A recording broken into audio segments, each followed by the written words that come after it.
हरणे माझे हरिले चित्त भार वित्त विसरणे आता कैसे जाऊ घरांनो हे बरा लौकिक पारखियाची सांगता गोष्टी घरची कुठे खातील आता कैसे जाऊ घरांनो हे बरा लौकिक तुका म्हणे निवांत राही तुका म्हणे निवांत राही पाहिले पाही परतोनी आता कैसे जाऊ घरा नोहे बरा लौकिक विठ्ठल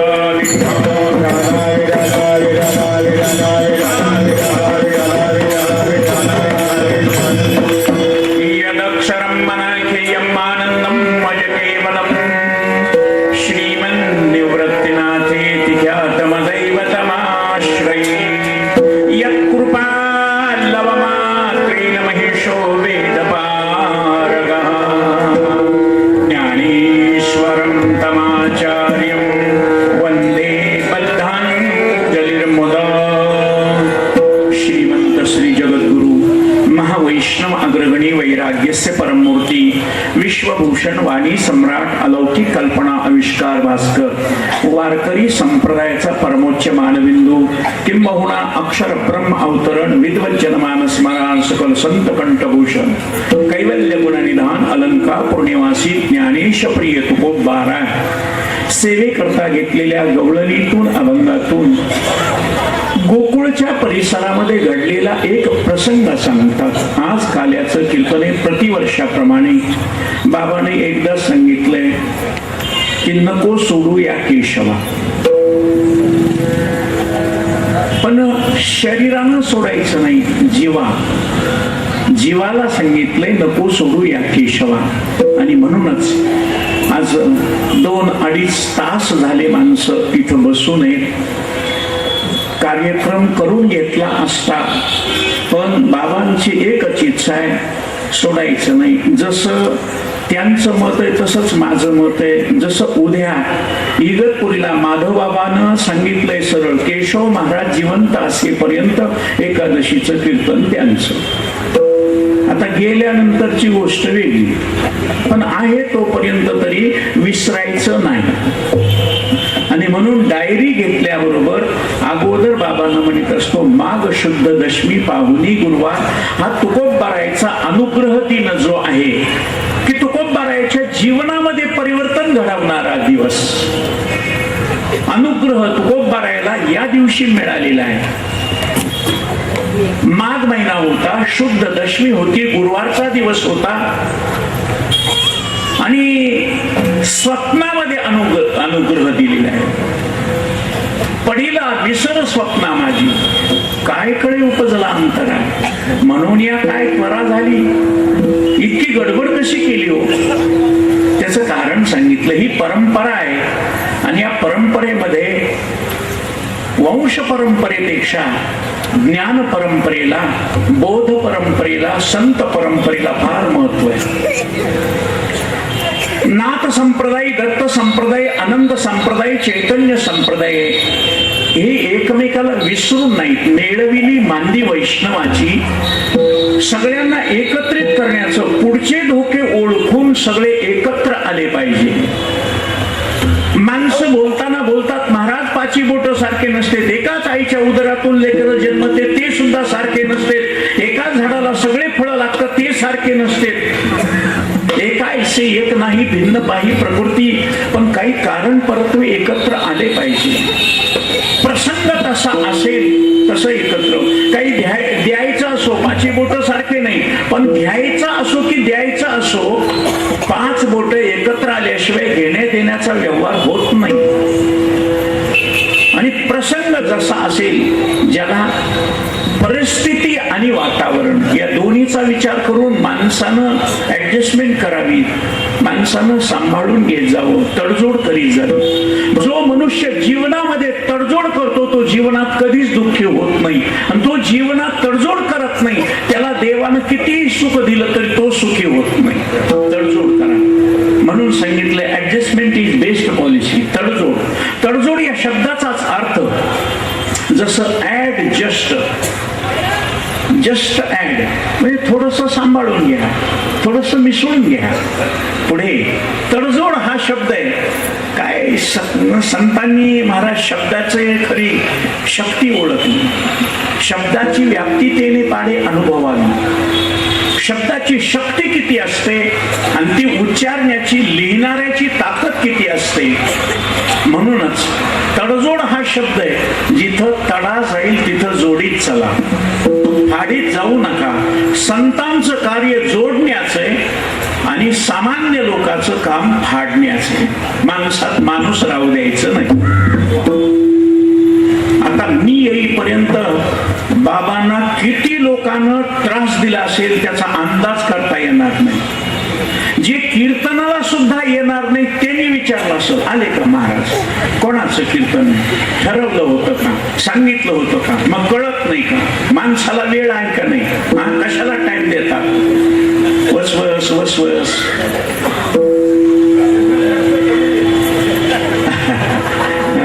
त्याचं कारण आहे बाबा, सिन्नरला तुमच्या हातात काळ भैरवनाथ आहे आणि मला इथली सेवा सोडून जमणार नाही, इगतपुरीची सेवा सोडून जमणार नाही, अलंकापूरची सेवा सोडून जमणार नाही. कारण त्या दोन ठिकाणी जोग महाराजांचं अधिष्ठान आहे, इथं कालभैरवनाथाचं भगत बाबाचं अधिष्ठान आहे. आणि मी परळी या क्षेत्रातला ज्योतिर्लिंगातल्या तिथं राहणार माणूस आहे. म्हणून ज्योतिर्लिंगाच्या माणसानं ज्योतिर्लिंगाला सांभाळणाऱ्याला, संरक्षण करणाऱ्याला विसरायचं नसतं. क्या बात आहे. मामा साहेबांनी सुद्धा इथं कार्यक्रम भरपूर केलेले असल्यामुळं आता मला एकच कीर्तन दिलंय, नाही तर मलाही जर भागवत सांगायला सांगितलं असतं तर 8-8 दिवस राहिलो असतो मी. काय बाबा म्हणले, मी समाजालाही त्रास देत नाही आणि येणाऱ्या माणसाचाही अपमान करत नाही.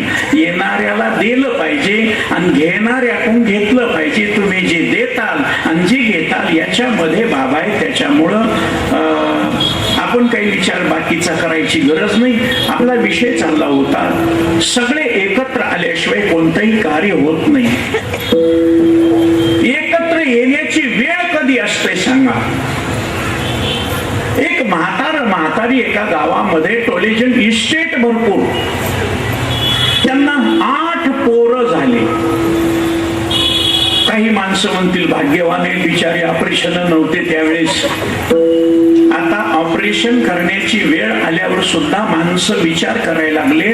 त्यातले त्यात महिला मंडळीवर जास्त दोष देतो, कारण परळीचं नाव भ्रूण हत्येबद्दल, स्त्री भ्रूण हत्येबद्दल सर्वात जास्त बदनाम झालेले. परळीच्या एका डॉक्टरनं 40,000 गर्भपात केलेले, तो जेलमध्ये. करोडो रुपयाची इस्टेट आहे, करोडो. 7,000 एकर पानभरतीची जमीन आहे, कोणालाच नाही, मोठमोठ्यांना सुद्धा. 2 एकर असलं तर माणसं किती थाटात राहते.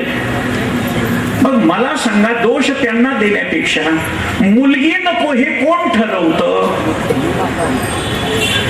ते नवरा बायको मायबाप ठरवतात, हे पोटचं लेकरू आहे, पण मुलगी असेल तर ती नको. का नको? मुली जर नसतील, लक्षात ठेवा, परमात्म्याला सुद्धा स्त्रीचा आधार घेतल्याशिवाय जगत निर्माण करता आलं नाही. आणि परमात्म्यानं कबूल केलं नाही, कबूल केलंय. मयाध्यक्षेन प्रकृती सूयते सचराचरम्. माझ्या अध्यक्षतेखाली प्रकृती संपूर्ण जगाला निर्माण करते. मी जरी सगळ्यांच्या हृदयात असलो तर सगळ्या जगाचा कारभार, त्रैलोक्याचा कारभार करण्याचा सगळा मक्ता, सगळा अधिकार, सगळा ठेका, सगळी सत्ता कोणाला दिलेली? ईश्वर सर्वभूतानां हृदयेषु तिष्ठति भ्रामयन् सर्वभूतानि यंत्रारूढानि मायया. माया सगळा कारभार करते. आणि ती आदिशक्ती जर नसेल तर जगत निर्माण होत नाही, आपण निर्माण होत नाही. शिवछत्रपती आले नसते, तुकोबराय ज्ञानोबराय आले नसते, भगवंताचे अवतार झाले नसते. आणि म्हणूनच स्त्री जन्मा ही तुझी कहाणी. काही बायका म्हणत असतात, काय करावं, आम्हाला लेकरू आवडत आहे. साधा विचार करा. इस्टेट वाल्याला मुलगा असा वाटतो, इस्टेट कोण सांभाळील, इस्टेट कोण सांभाळील, मुलगा असा वाटतो. आणि पण तोच महाराज मुलगा कारभारात आला, त्याचं डोकं सटकलं, त्यानं बापाला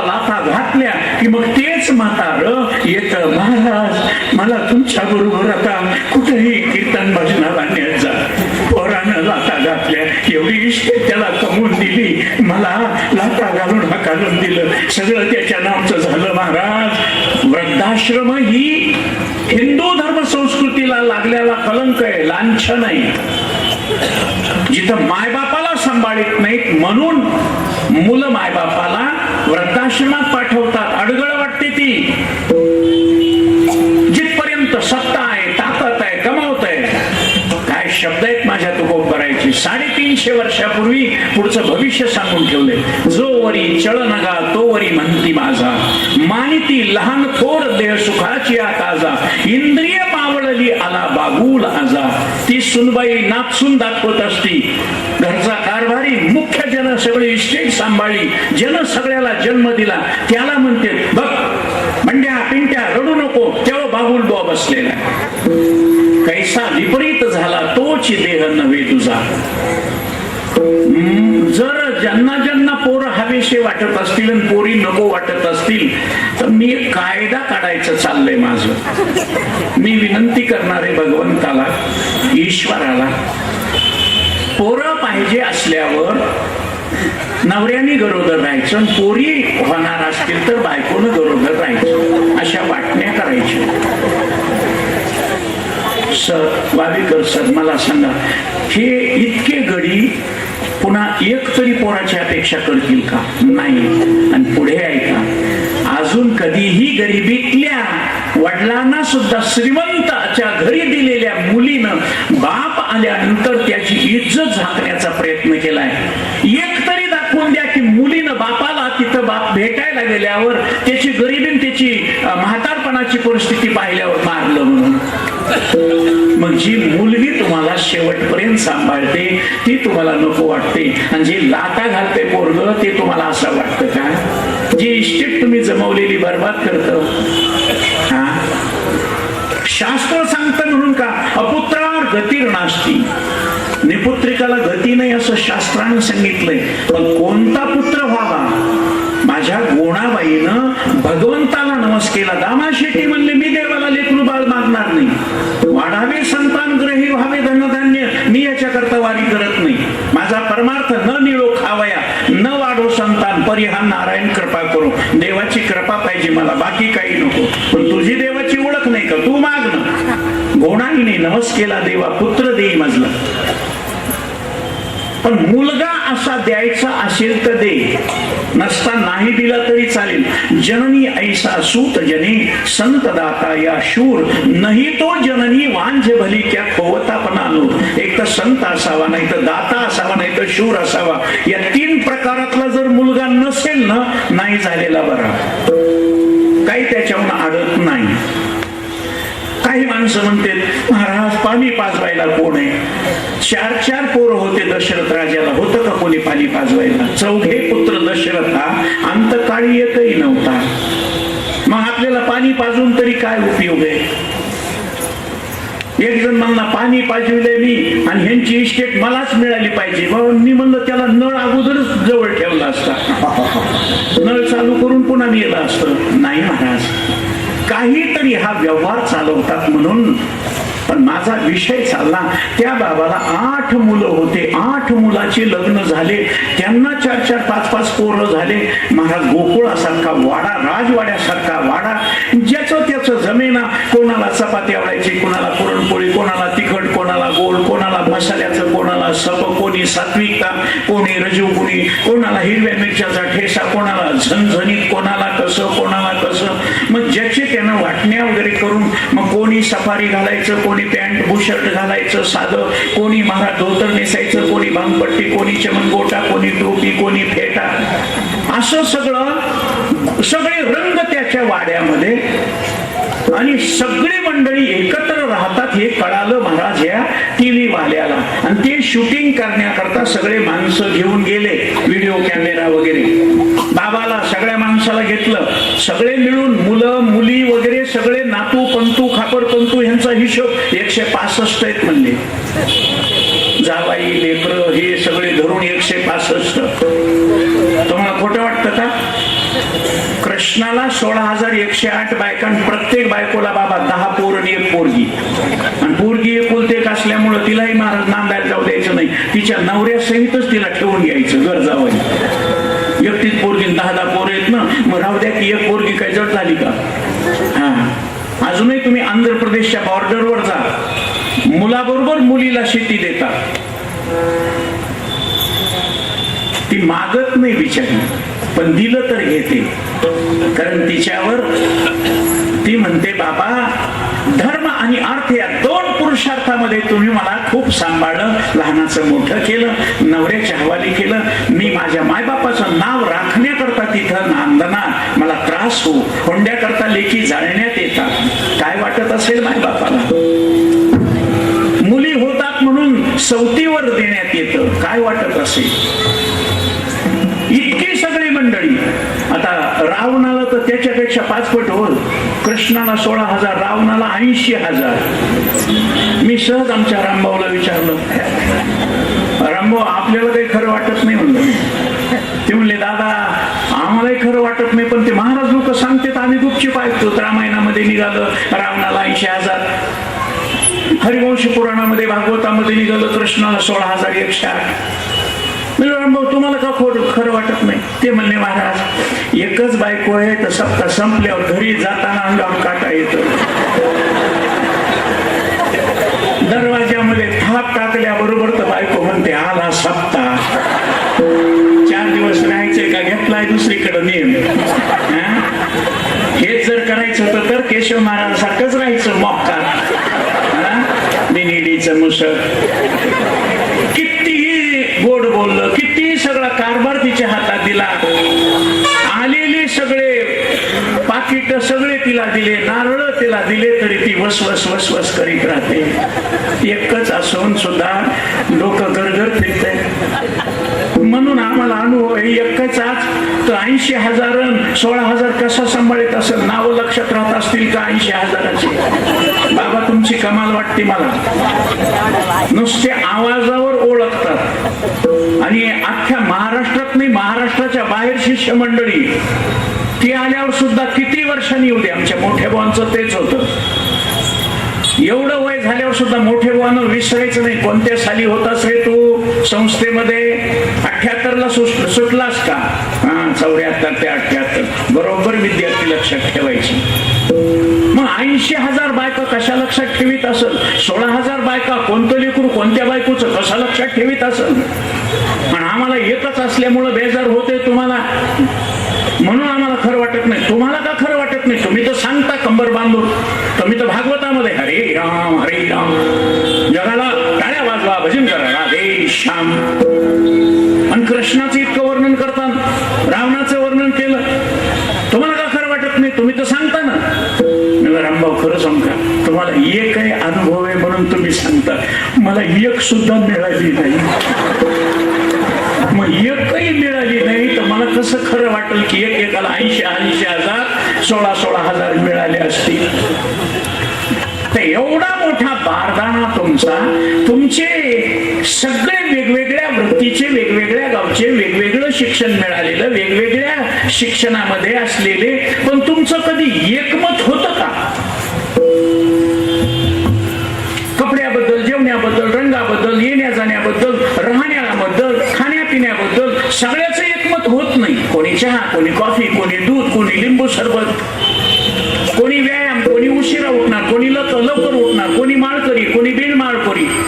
मग एवढं घर तुम्ही एकमत होतंय का नाही? त्या म्हाताऱ्यानं विचार केला आणि सांगितलं, एकदा झालं होतं साहेब, म्हणले एकमत आमचं. सगळेच्या सगळे लेकरा बाळा निशी सुना नातू वगैरे सगळे एक मत झालं होतं. म्हणजे कधी? घराला आग लागली होती मला, आणि सगळ्याला बोलून घेतलं, सांगितलं घराच्या बाहेर निघायचंय, घर विजवायचंय का मरायचंय असं. त्यावेळेस सगळे एक मतानं म्हणले होते, विजवायचं नाही तर घराच्या बाहेर निघायचं. सगळ्याच एक मत झालं होतं. आज धर्माच्या बाबतीत देशाला आग लागली. आपल्या धर्माला सगळीकडून पोखरणं चालू आहे, देशाला पोखरणं चालू आहे, धर्माला पोखरणं चालू आहे, संतांच्या म्हणण्याला पोखरणं चालू आहे, संतांच्या शब्दाला पोखरणं चालू आहे. आणि म्हणूनच आज सगळ्यांनी एकत्र होण्याची नितांत गरज आहे. आणि एकत्र झाले झाल्याशिवाय काल्याचा प्रसाद मिळत नाही. कारण एक होणं हे सगळ्यात मोठं लक्षण आहे. आणि म्हणून ज्ञानोबरायचं स्वप्न आहे. आज काल्याचा प्रसंग आहे आणि काल्याच्या प्रसंगामध्ये कृष्णाचं चरित्र, बाललीलेचं वर्णन, गोकुळापुरतं वर्णन, गवळणी आणि कृष्ण यांच्या गाण्याचं वर्णन हे सांगावं लागतं. ही रूढ नाही. कोणाला जर वाटत असेल पिछे से आई नागे धकाई, पहिले लोक होते म्हणून तसं, आता ही रूढ कशाला म्हणावं सांग का? ज्याला शास्त्रीय आधार नाही त्याला रूढ म्हणावं, ज्याला शास्त्रीय आधार आहे त्याला परंपरा म्हणावं, संप्रदाय म्हणावं. हा रूढ कोणती? उगाच दोघं चौघ बसलेले होते आणि एक जण काहीतरी बोललं आणि शिंकलं दुसरं, ते म्हणला सत शिकलं. आता जे बोललं ना तेच होणार. शिंकण्यावर जर खरं असतं तर ज्याला कायमचं पडसं येतंय त्याचं काय करावं? चला, काही माणसं बाबा तुम्हालाही विचारत असतील, आज सकाळपासून हात खाजवायला पैसे येतात का? लोकांचा गैरसमज आहे हात खाजविलं की पैसे येतात. माझं सांगू का शास्त्र? खाजविल्यावर खरूज येते. काही माणसं उठायला गेले, कष्टानिष्ठाला आज लाभ आहे. मी सांगत असतो कष्टानिष्ठाला न बरसाकड लागणार आहे. काही माणसं म्हणते कष्टानिष्ठाला की लाभ आहे. पॅन्टवाल्याला काय करावं? ते सगळे पॅन्ट निष्ठाव का? बरमुडा घालणाऱ्यानं काय करावं? नाही महाराज, ही रूढ आहे. पण गंमत अशी आहे की या रूढीला एवढं वजन प्राप्त झालं, रूढ बहुमत असल्यामुळं शास्त्रात रूढीवरी अशी, शास्त्रापेक्षाही रूढीला जास्त महत्व देण्यात आलं.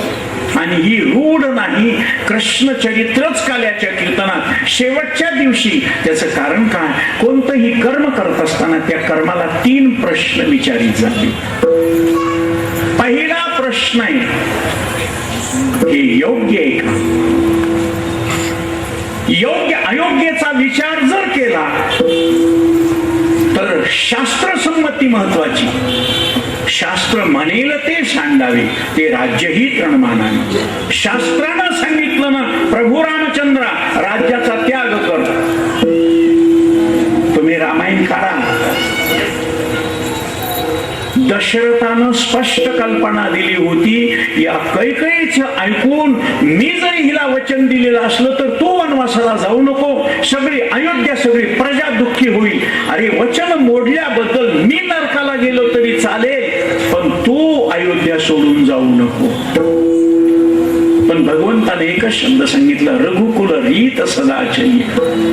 एका कपोत पक्षाच्या प्रेमाकरता स्वतःच्या शरीरावरचं मांस देणारे शिवीराजा, त्यांच्या वंशात मी जन्माला आलोय. ज्यांनी स्वप्नात दिलेलं दान जागृतीत खरं करून दाखवलं, त्या हरिश्चंद्र राजाच्या वंशात मी आलोय. ज्या भगीरथानं असमंजस, दिलीप, रघु आणि भगीरथ 3 पिढ्या प्रयत्न करून सुद्धा ज्यांनी स्वर्ग, गंगा, भागीरथी मृत्यूलोकात आणले आपल्या पूर्वजांच्या उद्धारा करता, त्यांच्या वंशात मी आलोय. मी नाही बैमान होणार, तुमचं वचन मी पाळी. दशरथ राजाचे शब्द होते, मी नरकाला गेलो तरी. आणि राम राम म्हणून सुद्धा काय नरकाला गेलं नाही वाटतं का? माझ्या ज्ञानोबराचे शब्द आहे, प्राण जाता बोभाईला पतन तया दशरथा. दशरथाला पतन आहे, मरताना हे राम म्हणून मरण पावला, पण पतन आहे, पतन. महाराज, मग शक्य आहे का? योग्य आहे का? हा योग्यानंतरचा दुसरा. योग्य जर म्हटलं तर शास्त्रसंमती, शास्त्रानं मानलंय का? एक. आम्हाला ते योग्य जरी असलं तरी शक्य आहे का?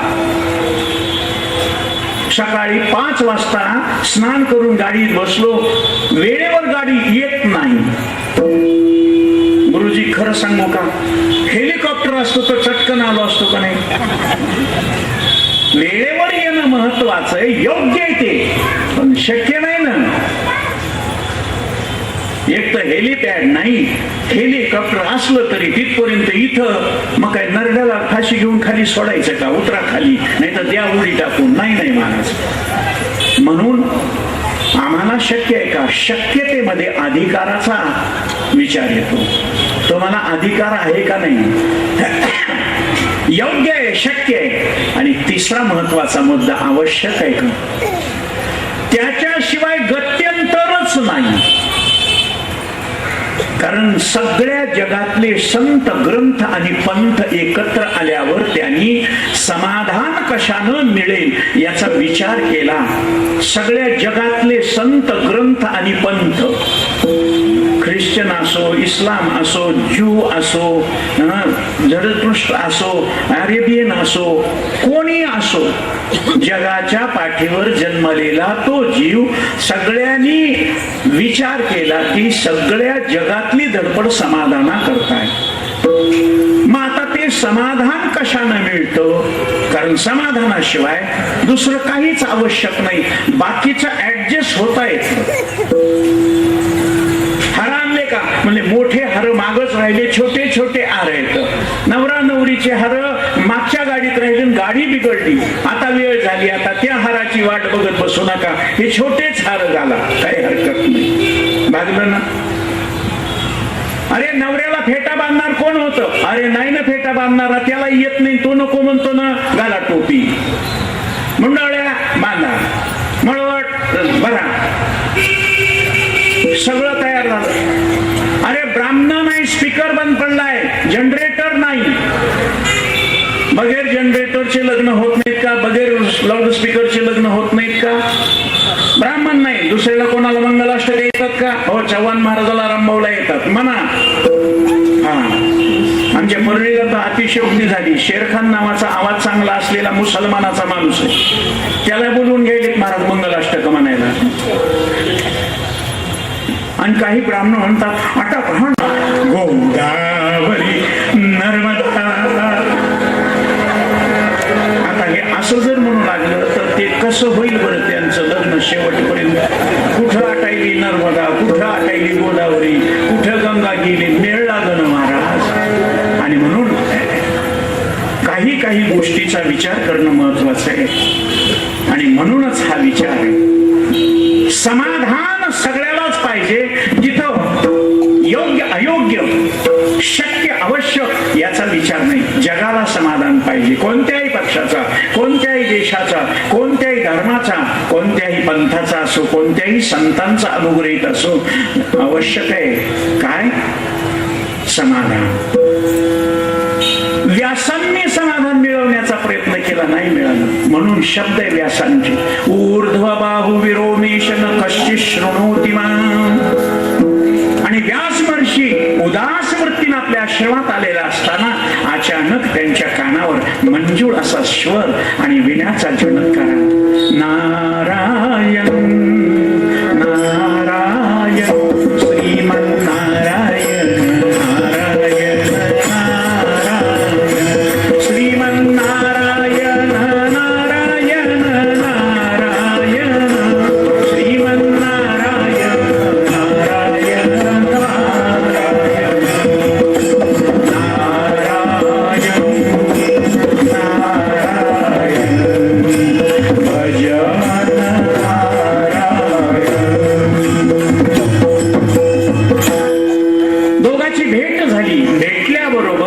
चेहऱ्याकडे बघितलं. उदास चेहरा, अंतःकरणाचा असा चेहरा आहे. तुमच्या अंतःकरण आत होते तैसे उमटले वरी. सुख दुःख समाधान व्यग्रता चिंता संदेह काय जे असेल तर तुमच्या चेहऱ्यावर आहे. चेहरा बघितला का समाधान नाही, कबूल केलं. तुम्ही जे ग्रंथ लिहिले ते निर्गुण पर ग्रंथ आहेत, निर्गुण निराकार परमात्म्याचं वर्णन करणारे ज्ञानप्रधान ग्रंथ आहेत. आणि ज्ञानाचे अधिकारी सगळ्या जगात नाहीत. जया ज्ञाना लागीन गगन गिळतात योगी. ते ज्ञान अतिशय अवघड आहे. म्हणून संतांनी मोडून या वाटा सूक्ष्म दुस्त केला राज्यभार चालेल स्वल्प वाटे चला जाऊ सगळ्याला राज्यभार चालेल असा मार्ग दाखवला सगुण भक्तीचा. म्हणून सकळाशी येथे आहे अधिकार. तर तुम्ही सगुण परमात्म्याचं वर्णन करा, तुम्हाला समाधान लाभेल. विश्वास, इतका विश्वास होता नारदाच्या शब्दावर. त्याच्यात खरं सांगू, काही वेळेस नारदाचे शब्द असे गमतीचे निघतात, त्याच्यावर विश्वास ठेवावा का न ठेवावा. आणि साधू संत असे सांगत असतील का, साधू संतांनी हे सांगाव का, अवघड वाटते महाराज सांगितलं तर. प्रभू रामचंद्र अवतीर्ण झाले नव्हते, अजराजा राजपुत्र राज्य करीत होता, दशरथही जन्माला नव्हता. त्यावेळी सटलीनं सांगितलं, अयोध्येचा राजा दशरथ त्याचा मुलगा राम, त्याच्या हातानं तो रावणा तुला मरण आहे. रावण बसलं कपाळाला हात धरून. 14 चौकड्याचा राजा, 4 वेदाचं ज्ञान असलेला, पुन्हा ब्रह्मदेवाच्या वंशातला मी, आणि मला आता काय करावं. धडपड करत असताना मरणाच्या अगोदर मुक्त झालं पाहिजे. उदास वृत्तीनं बसलेला नारद आले, नारदाला नमस्कार केला रावणानं. रावणा, एवढ्या बायका, एवढे लेकर, अरे 2-4 तोळे जर सोनं असलं तर मनुष्य काही नाही, काळजी नाही. लाखो रुपये तर एका झटक्यातच उभे करतो. 31,000 रुपये 30,000 रुपये तोळा आहे. 5-6 तोळे असल्यावर काय काळजी आहे का? कसलंय काम पडू द्या, पटकीपट उभं करता येते. इतका नाराज का? 7 कोटी घर सोन्याचे.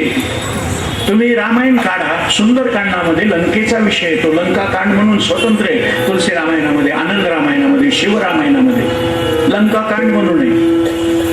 तो लंकेचं वर्णन करत असताना तुलसीदास महाराजांनी सांगितलंय, एकही रावणाची बायको नाराज नव्हती. इथे एकीला खुश करता होत नाही, तर 80,000 कशा खुश ठेवीत असेल. 7 कोटी घर ज्याचे सोन्याचे होते. आता मला अधिकार नाही बरं का बाबा, तुमच्या सगळ्या सिन्नर मधलं सोनं एकत्र केलं तर 25 क्विंटल होईल का? हा, ते तांब्याचे पितळ ते नाही आपल्याला बघायचं, फक्त सोन्याची, फक्त सोनं बघायचं. मग आपल्याकडं किडूक मिडूक जरी विचार केला तर 25 क्विंटल सोनं होईल का? महाराज कशाचं सोनं? आम्ही तर आता बेंटेक्स वापरायला होतो माया, तर महाराज ते चंद्रभागेच्या काठावर उभा असते ना हातात घेऊन, 10 रुपयाला 2 अंगठे इकले की 10 रुपयाला 2 अंगठे निघले की बस बोंबला तेच. खरं बघायला मिळणं 30,000 रुपये तोड्याचं कुठं घ्यावं, आणि घेतलेलं कोण सुद्धा ठेवायले महाराज. गळ्यातले हिसकाटून घ्यायले, एसटी चढताना, रस्त्यानं जाताना बाया बापड्यांची केवढी फजिती चालू आहे. सायकलवर आले, मोटरसायकलीवर गचकन महाराज गळ्यातलं तोडायले की ओढून चाललेत, घेऊन चाललेत, रडत बसा. असे कितीतरी. आता 7 कोटी घर ज्याचे सोन्याचे, बिल्डिंग नाही, घर सोन्याचेच घर होते, भिंती कवाड वगैरे सगळं सोन्याचं. आता त्या बाईच्या अंगावर किती असेल, मग कशाला नाराज होईल ती? बरं, लेकरं बाळालाही कमी नाही, 1.25 लाख नातून 2.5 लाख पण तू ऑपरेशन करायची गरज नाही. राक्षस कोण? इतका सगळा थाट असताना, सगळे देवाधिक 33 कोटी देव तुझ्या बंदीखान्यात असताना, नवग्रहाच्या पायऱ्या केलेल्या असताना तू उदास का? म्हणला माझा एकच विचार आहे, माझ्या सहित माझ्या कुळाचे, माझे ज्ञाती बांधव हे सगळे राक्षस मुक्त करायचे, त्याच्याकरता काय करू? जरी ज्ञानोबाने सांगितलं आपुले आपण करा सोडून, पण सगळे माझ्यावर विश्वास आहे, मला यांची जबाबदारी पार पाडायची. नारदानं सांगितलं मुक्त होण्याचे 3च मार्ग आहेत. आगामी एकलानीचे खागी, मजये वये भक्तीने मार्गे, भक्ती का विषय विरागे अथवा वैरी. 3च मार्ग आहेत, चौथा मार्ग नाही. भक्तीची या मापे मोजी तो अनंता इतरांनी तत्वता न म्हणवे. म्हणजे हे राक्षस कधी भक्ती करणार आहेत? त्यांना सोमवार एकादशी कळत नाही. काही माणसं म्हणतील, महाराज ते राक्षस कुठं गेलेत? आपल्यातच आहेत, काय दुसरीकडे गेलेत का? ज्यांना एकादशी, सोमवार, श्रावण महिना कळत नाही, वागायचं कळत नाही, त्यांना राक्षस नाही तर काय म्हणतात? गाठ पडल्यावर सुद्धा महाराज मोडला कीर्तन. आता कीर्तन म्हणजे का ऊस आहे का काय मोड आहे? संपलं का म्हणावं कीर्तन? मोडलं का जेवण म्हणतो का आम्ही कधी? मोडलं का? नाही. कसा शब्द कोण असतो, कसं विचार करते कोण असतो. मला कधी कधी कमाल वाटते लोकांची. महाराज तिथे भजन फिजन तुमचं आटपून घ्या बरं. पंक्ती बसवायच्यात भजन फिजन आटपून घ्या. आता भजन म्हणजे कळालं, फिजन काय? उशीर होणार होता, महाराज येणार होते, फोन केला होता उशीर होणार आहे म्हणून भाकर तुकडा खाल्ला. भाकर कळाली, तुकडा काय? अरे चहा पाणी करून घ्या ना पाहुण्याला. चहा पाणी, आता चहा पाणी पुन्हा हे डबल डबल शब्द कुठून आले? हे डबल शब्द विनाकारण आले नाही. पाय भरते पाया सगळं बेंदार झाले. उडी मारा पलीकड. तो तर मोकळं सोडून आजच्या कोच्या घाला. आजच्या कोच्या काय?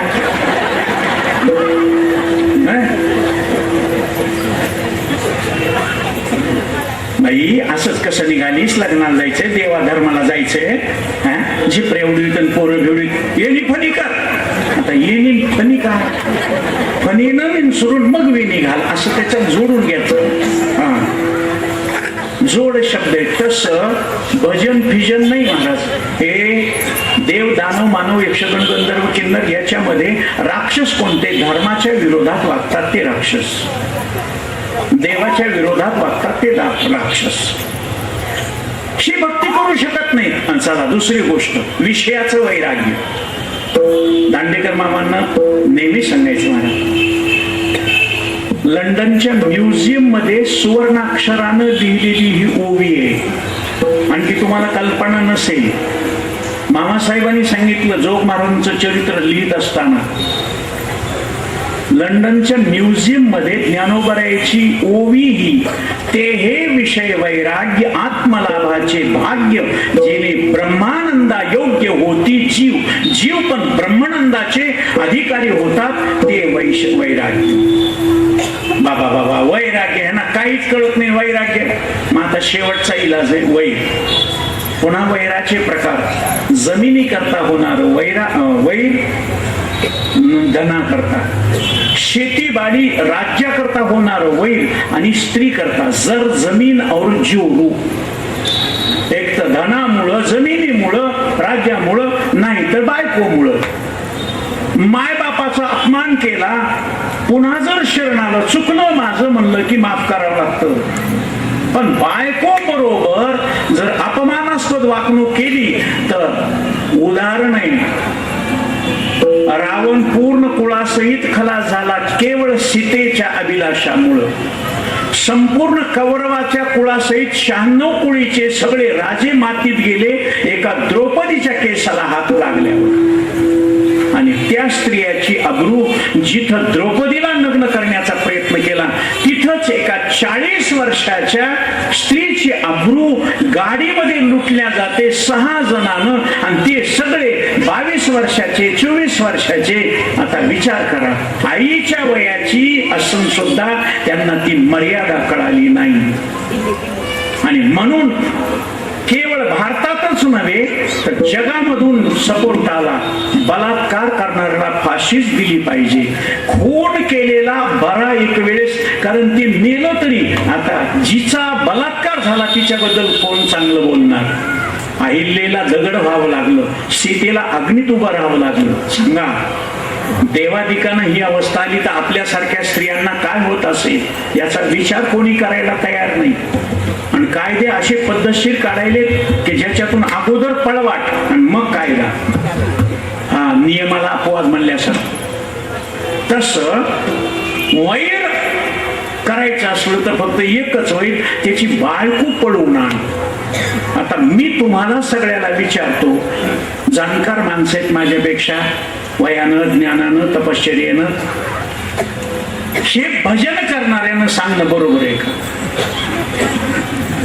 रावणा तू रामाची बायको पळवून आण, हे चांगलंय का सांगणं? पण रावणाचा सुद्धा किती विश्वास होता हे केलं तर निश्चित माझं काम होईल, निश्चित काम होईल. संताची पायी हा माझा विश्वास. देवाच्यावर विश्वास नाही, देव बदमाशी करते. संत करत नाहीत म्हणून संतावर विश्वास. नारदावर विश्वास होता म्हणून व्यासांनी हरिवंश पुराणाचं लिखाण केलं. आणि त्या हरिवंश पुराणाचं लिखाण झाल्याबरोबर व्यासांना आनंद समाधान मिळालं. आणि तो अनुभव असल्यामुळं आमचे तुकोबाराय सांगतात, तुम्हाला समाधान पाहिजे का? कशाला मिळतं? तेने सदाचे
समाधान टिकण्याकरता.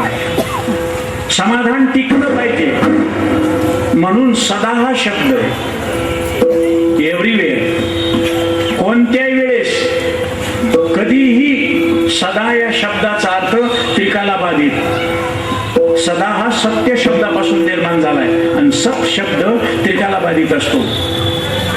देशता वस्तुता कालता त्याचा अंत होत नाही म्हणून सदा समाधान. महाराज हरिवंश पुराणानं समाधान मिळतं. किती श्लोक आहेत? 25,000. इथं ज्ञानेश्वरीचं पारायण करताना तोंडाला पेच येते, माणसं पानं उलटीत येतो. काल परवा अधिक महिन्यात शेवटच्या 9 तारखेपासून ते 15 तारखेपर्यंत अलंकापूरला दस्तापूरकर महाराजांना पारायण ठेवलं. महाराज कुरेकर बाबा बंडा तात्या सुद्धा म्हणले 1 कोटी रुपये देऊन जर एवढा सत्ता करा म्हणलं तर करू शकणार नाही. दररोजचा अन्नदानाचा खर्च 10 लाख रुपये होता. सकाळचा नाश्ता, दुपारचं जेवण आणि रात्रीचं जेवण हे तिन्हीचा मिळून खर्च किती होता? दररोजचा 10 लाख रुपये. एवढा मोठा कार्यक्रम. आणि नशिबानं अध्यक्षपद माझ्याकडे असल्यामुळं व्यासपीठ पारायण नेतृत्व माझ्याकडे होतं. आता संस्थेत असताना 12वा अध्याय, 15वा अध्याय, 9वा अध्याय हे पाठ करून घेतात म्हणून ओव्या पाठ असलेलं म्हणायला सुरुवात केली की माझ्या पुढे एक बसलेला होता, उपर्ण वगैरे भस्माचे पट्टे, उदबत्ती लावून चौरंग वगैरे. महाराज मी व्यासपीठावर असून, संस्थेचा अध्यक्ष असून माझ्या पुढे 1 केळ, त्याच्या पुढे डझन. माझ्या पुढे 1 सफरचंद, त्याच्या पुढे किलोभर. माझ्या पुढे 1च जाम, त्याच्या पुढे किलोभर जाम. मी म्हणलं पंचायत आहे, मला लांबूनच असं करायचं आणि त्याच्या पाया पडून मुंडको टेकून म्हणलं कमाल आहे. आता मी जरा विचित्र महाराज आहे, मी खरा महाराज नाही बरं का, पण बाबाचं का प्रेम बसले कोणाच ठाऊक. मामासाहेब गुणदोषासहित माझ्यावर प्रेम का पहिल्यापासूनही. दांडेकर मामा असो, मोठे बुवा असो, कुणीकडे गेलं तर लगेच माया करतात लोक. लोकांना माहिती देवारशी माणूस आहे, मागं पुढे कोणी नाही. आणि त्याचं कारण आहे महाराज, मला कशालाच कमी पडू देत नाहीत लोक. काही अडचण पडो लोक सांभाळून घेतात. कधी कोणतं काम करू देत नाही. मी जर गाडीला असा फडका मारायला गेलं की लगेच म्हणते महाराजाला नको, महाराजाला नको. आता गाडीतून उतरल्याबरोबर ही सगळी मंडळी होती. उशीर झाल्यावर खरं तर बाबांना इथून लगेच चौकदार पाठवायचं, गाडीतून उतरू देऊ नका, चला जा ना. की काय वेळ आहे का? 9 ते 11 कीर्तन 11 वाजता येणे. आणि त्याच्यात काय सगळ्यात वेगळं म्हणजे तुम्ही ही पाटी बघितली का? पाटी त्या पाठीमध्ये सगळ्या कीर्तनकाराचे नाव वेगळ्याच रंगात आहे, माझं एकट्याच नाव वेगळ्या रंगात आहे. माझं एकट्याच नाव हिरव्या रंगात आहे, एव्हर ग्रीन. हा मग आपले दोघाशिवाय कोण आहे इथं मग? योगानं का मला हे सुख मिळते त्याचं कारण सांगतो तुम्हाला घ्यायचं असलं तर अवश्य घ्या. मुलीचं लग्न झालं आणि ती शेतीबाडी बारदानेवाली होती म्हणून मळा वगैरे माय बापाने एक सुंदर देवणी जातीची उंच लाल गुंद कपाळावर पांढरा टिकला असलेली गाय दिली. आणि गाय ती गावात घेऊन येत असतानाच तिनं मारुतीला नवस केला, मारुती माझ्या गाईला पहिलं गोर होऊ दे, मी देवाला सोडतेच नाही इकडं. ते पहिलं गोर झाल्याबरोबर हळदी कुंकू लावलं सोडलं देवाला. ते कुठेही बसायचं, कुणाच्याही शेतात खायचं, कोणी त्याला बांधायचं नाही, कोणी त्याला मारायचं नाही, कोणी त्याला हाताळायचं नाही. भर पिकात जरी खाऊ लागलं, शेतीच्या मालकानं त्याला हाणू लागलं तर दुसरे म्हणायचे खाऊ दे देवाचं आहे, कमी होणार नाही, बरकत येईल. गावातलं जर एखाद्याचा बैल बिमार पडला आणि ती मोकार असून सुद्धा त्याला झोपायचे नाही. त्याला कसं झोपाव, ते देवाला सोडलेलं. घरच्या बैलाला सांभाळलेल्या इतकं तयार नसतं, ते देवाला सोडलेलं इतकं तयार असते. त्याच्यातला मी देवाला सोडलेलं. महाराजापैकी बघा कोणीतरी चिपाडछाप दिसते का? सगळे गडगोचे गडगो, काय कमीच नाही ना, काम कोणतंच करू देत नाही, नुसते सतरंजी धोरे. महाराज तुम्ही सारखा आम्ही धरतो. ओ जास्त काय सांगा. परवा काष्टीला कार्यक्रम होता, बबनराव पाचपुते त्यांच्या घरामध्ये फेटा बांधायला होतं. मी म्हणलं आरसा नाही का? मला स्वतः बबनराव पाचपुते मंत्री त्याने आरसा धरला महाराज. मी खाली ठेवा, नाही महाराजाची सेवा. मी म्हणलं कशामुळं? देवाला सोडलेलं. विना घेतल्याबरोबर त्यांनी मला येऊन विचारलं, महाराज पुरणपोळी खाणार का? मी म्हणलं नाही, चपाती करतो. काय नाही म्हणले, चपाती करू तुम्हाला. इतकं आवडीनं का? देवाला सोडलेलं. तसं मी सांगत असतो, समर्पण भावनेनं माझ्यावर नितांत प्रेम करणारी ही मंडळी, त्यांनी महाराज माझी संस्था चालू असताना मला कॉलेजला जायचं म्हणून मी हट्ट धरला. तर मामासाहेबांनी मला त्यावेळेस चिठ्ठी दिली 68ला आणि मामा 69ला वारले. आणि मी ती चिठ्ठी घेऊन SP कॉलेजला गेलो तर ती चिठ्ठी प्रिन्सिपल साहेबांना आर मालेगावकरांना कपाळाला लावली. मामासाहेबांकडून आला. मी 3rd क्लास मॅट्रिकला पास झालेलो, HSCची शेवटची बॅच 1964ला. आणि त्याच्यानंतर आळंदी केली, पुन्हा कॉलेज केलं. तर 39% मार्क असलेल्याला जिथं 60% महाराज रिजेक्ट केलं, तिथं मला 39% वाल्याला D डिव्हिजन मध्ये मान मिळाला. नुसता मान नाही तर प्रिन्सिपल बाईनं सांगितलं, हे पा महाराज बरं झालं तुम्ही आलात, आता उगा इकडं तिकडं आळंदीहून येणं जाणं करण्यापेक्षा इथंच राहा. ही खोली तुम्हाला फक्त उठायचे, देवपूजा करायची आणि साहेबाच्या गाडीत कॉलेजला जायचं, साहेबा बरोबरच यायचं आणि इथंच जेवायचं. मग आता मला सांगा, इतका जर देव सांभाळतोय तर तुम्ही का त्याच्यावर विश्वास ठेवत नाही? पोषितो जगासी एकलाची. मग विचार करा, आपला कोणी नसताना आपल्यावर प्रेम करणार हे कशाचं भाग्य? काही माणसं म्हणले हे कसं काय एखाद्याच भाग्य असतं? ते भाग्य कुठं बाजारात मिळतं का? नाही. ज्याच्या अनामिकेवर, अनामिकाही नाही, त्याच्यावर पद्म जर असेल तर त्याला परके लोक प्रेम करतात, श्रद्धा ठेवतात. मधल्या बोटावर जर पद्म असेल तर गरिबीत असले तरी नवरा बायको एक मनान राहतात. आणि मधल्या बोटावर जर शंख असेल ना, महाराज करोडोपती पार्टी असू द्या, बायकोला 4 गाड्या, नवऱ्याला 4 गाड्या, कितीतरी बंगले, सगळा थाट जरी असलं, पण दोघांनी एकमेकाला पाहिलं, लेकर बाळ झाली म्हणून भांडण तुमचं होतं. काय महाराज नुसतं जीवन कुत्र्या मांजऱ्यासारखं, आणि कुत्र्या मांजऱ्यासारखेच लेकर. आता काय करा, कुत्र्या मांजऱ्यासारखे लेकर असते. कशा करता सांगतो, हे जे तुम्हाला मिळणार आहे ते मिळालेलं कसं टिकवायचं ते महत्वाचं. ते टिकवण्याकरता तुमचे हात नामचिंतन. घेणं महत्वाचं नाही, ते टिकणं महत्वाचं. समाधान मिळणं महत्वाचं नाही, टिकणं महत्वाचं नाही. आणि ते वरवरच्या काय उल्हासी वरल्या रंगा. काही माणसं म्हणतात आहे समाधानी, देवानं बरं केलं. काही नाही महाराज, खरा जर प्रसंग आला तर कोणी म्हणू शकणार नाही आम्ही समाधानी आहे. एक संत सोडले तर कोणी समाधानी नाही. इंद्र समाधान नाही, 33 कोटी देवाचा राजा. आपल्याला वाटतंय त्यांचं बरं असत. बाबा खरं सांगायचे, किती मंत्री येऊन पाया पडत असतील आणि अंधारात वितरित असतील, काही मनासारखं नाही. कधी भ्रष्टाचार उघडा पडेल ना हातकडी हातात पडेल. त्यांनी पैसे घेत असताना चोरून लपून, आम्ही दणदणीत सगळ्याच्या देखत पैसे घेतो. काय कोणाचा भ्रष्टाचार म्हणायची हिंमत? तुम्हाला हिशोब दाखवावा लागतो. नोकरी करणार होते, पॅन कार्ड आहे ना त्याला, आपल्याला काही नाही. पहिल्या 2 गाड्या असताना ही गाडी 4 महिने झाली 16 लाखाची गाडी घेतली. महाराज म्हणले पैसे कुठून ये?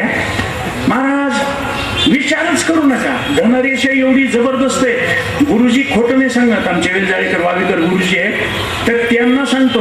आता हे कीर्तन संपल्यावर महाराज बेजार होत आला, स्वतः ड्रायव्हिंग करीत आला. इथं आल्यावर पाणी सुद्धा पिलं नाही. सगळे चहा पाणी वगैरे म्हणत होते पण काही नाही. मग आता हे लोक इतकं ऐकून गपचूप राहतील का? पैसे दिल्याशिवाय पाया पडणार नाही की. रेखाने आपल्याला कसं दर्शन घेतील ते? आणि बाबांना त्याच्यामुळं सांगितलं, जय विठ्ठल झालं की कीर्तन करायला तिकडे घेऊन जा आणि इथं पंक्ती बसून. बरोबर आहे. हे मध्ये घोटाळे पाया पडायचे दक्षिणा देण्याची काढू नये म्हणून. आता काही लोक म्हणतील महाराज अंगठ्यान, हे सगळं लोकांनी दिलेलं आहे. आणि इथल्या मंडळीच्या, महिला मंडळीच्या मनात आल्यावर काय सांगता येते? गळ्यातली मनी काय म्हणून बुजून बघितले का नाव? धापास काढली बायकाचे चेहरे उतरले. काही कळलं. मी तर सांगितलं ना, उठते नाही हातावर कुछ मागणे केली. वाटतं मिळावं पण इतकं भरपूर देवानं. अरे एक शर्टवर रात्रीचं धुवून तेच शर्ट घालणारा तुम्हाला खोटं वाटत असेल तर विठ्ठल महाराज माझ्या बरोबर होते. आम्ही आळंदीला शिकत असताना ते भजन करीत होते. एकच धोतर आणि एकच शर्ट होतं. आज ढीगचे ढीग आहे. सायकल किरायची मिळत नव्हती, आज गाड्या घेऊन फिरतो. उठते नाही हातावर कुछ मागणे केली. आणखी हात वर करून देवाला काही मागावं, इतकं भरपूर दिलं. अरे का कोपऱ्यात राहणारा मनुष्य 84 वर्ष त्या मराठवाड्याला ट्रस्टी नव्हतं कोणी, ट्रस्टी संस्थेचं, मग अध्यक्षपद मिळालं. आणखी काय पाहिजे? केवढा असावा बाबाचा आशीर्वाद, केवढा असावा महाराज अष्टभैरवाचा, कालभैरवाचा आशीर्वाद, केवढा वैद्यनाथाचा माझ्या माऊलीचा आशीर्वाद आहे. आणि मग त्याच्यामुळे काळजी नाही, सहज त्याच्याकडे लक्ष गेलं. विचित्र असल्यामुळं त्या बाबाला लगेच मला स्पीकर मध्ये थांबा, पारायण थांबलं. आणि त्या समोरच्या माणसं जे थाटात बसला होता त्याला विचारलं कोणती ओवी चालू आहे. इथं चाललं होतं ना आपलं पारायणाला बसल्यावर. ते कसं आहे, उखळ कुणीकडे फिरलं तर मुळावर यावं लागतं. त्याला म्हणतात पौराणिकाचा डागला मूळ पदावर आला. तसं फिरून फिरून का होईना. त्यानं महाराज माझ्याकडे बघून सांगितलं, महाराज याच पानावर कुठंतरी असेल. याला दृष्टफल म्हणतात. नुसती ज्ञानेश्वरी समोर घेऊन बसल्यानंतर जर तुमच्या भरण पोषणाची जबाबदारी देव करतो तर ती वाचल्यानंतर खरं समाधान का मिळणार नाही?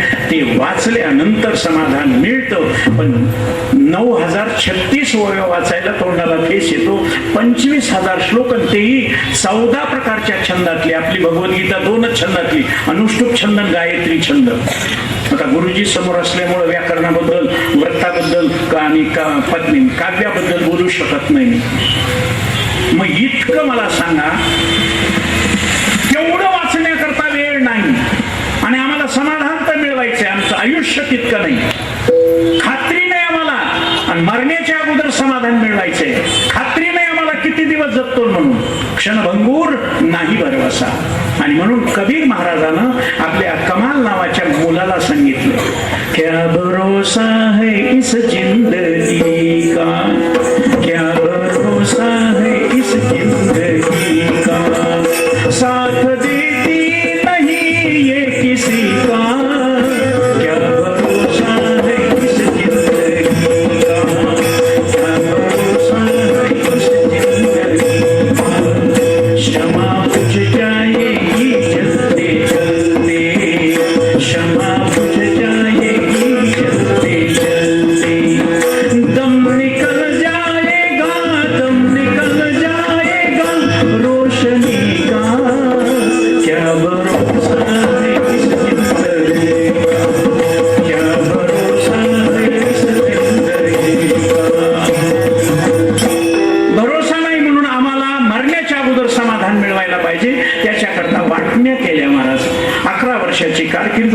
पुरती, 14 वर्षाची नंतरची कारकीर्द मथुरेपुरती आणि 100 वर्षाची कारकीर्द द्वारकेपुरती.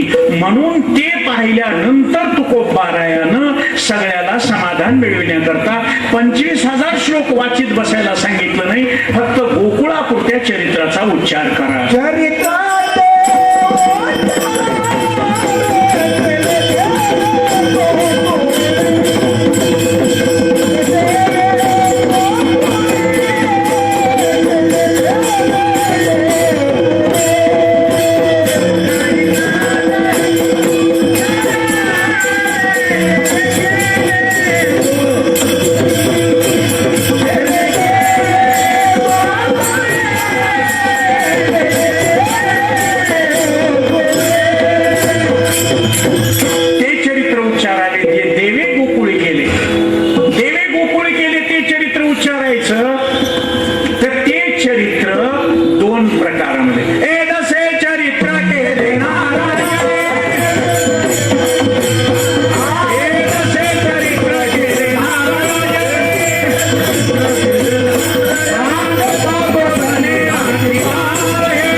निघाल्याबरोबर नेहमी गवळणीचा विषय निघतो आणि ह्या गवळणी कोण होत्या तिथपर्यंत कळणार नाही, लोकांच्या मनात गैरसमज होईल. नामदेवरायानं बालक्रीडा सांगत असताना बोलणं बंद केलं.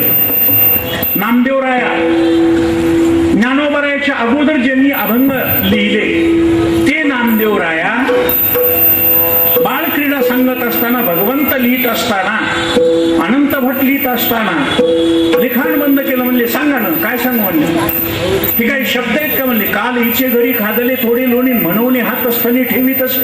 आणि असा वाईट वागणारा, चावटपणा करणारा अशा कृष्णाचं चरित्र मी वर्णन करणार नाही. काय धरला पालो न सोडी माझा येणे, काय करिता या नंदाची आताने. धरलेला पदर सोडित नाही असा आडवा येतो. भोगी गवळीयाच्या नारीन दही चोरी घरोघरी, हे कसं काय आम्ही त्याचं वर्णन करा. भगवान म्हणून परमात्म्याला हसून सांगितलं, नामदेवा गोकुळामध्ये असलेल्या ज्या गवळणी आहेत त्या तुला हाडामांसाच्या स्त्रिया वाटल्या का? मग कोण होत्या? त्यावेळेस भगवंतानं घुस सांगितले, गोपिकांच्या वेशे प्रगटल्या ज्योती, तुझ्य हे तुझ प्रती सांगत असे, तुझ्य हे तुझ प्रती. गोपिकांच्या वेशे प्रगटल्या ज्योती, तुझ्य हे तुझ प्रती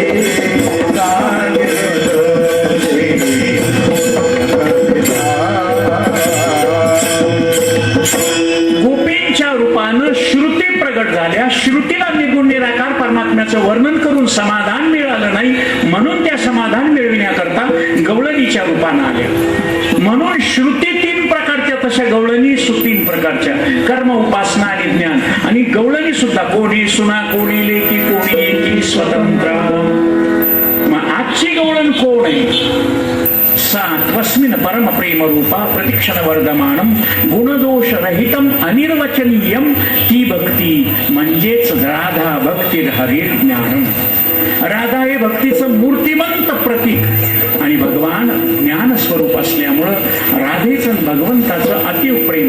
तुम्ही पूर्ण महाराज कृष्णाचं चरित्र पहा, त्याच्यामध्ये 2-3च गवळणीचे नाव आहे, प्रामुख्यानं राधेचं नाव आहे.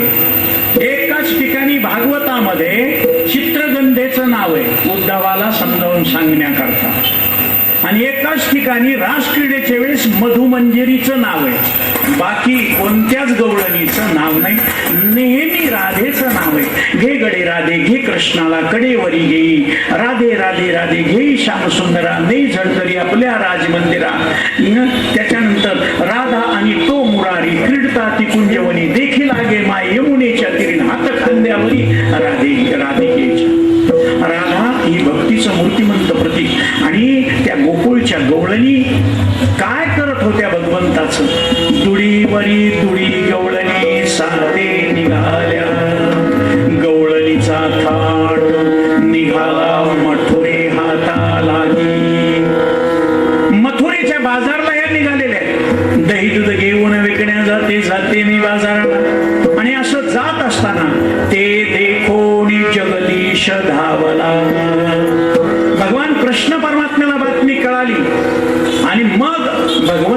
एकदम समोर उभा राहिला.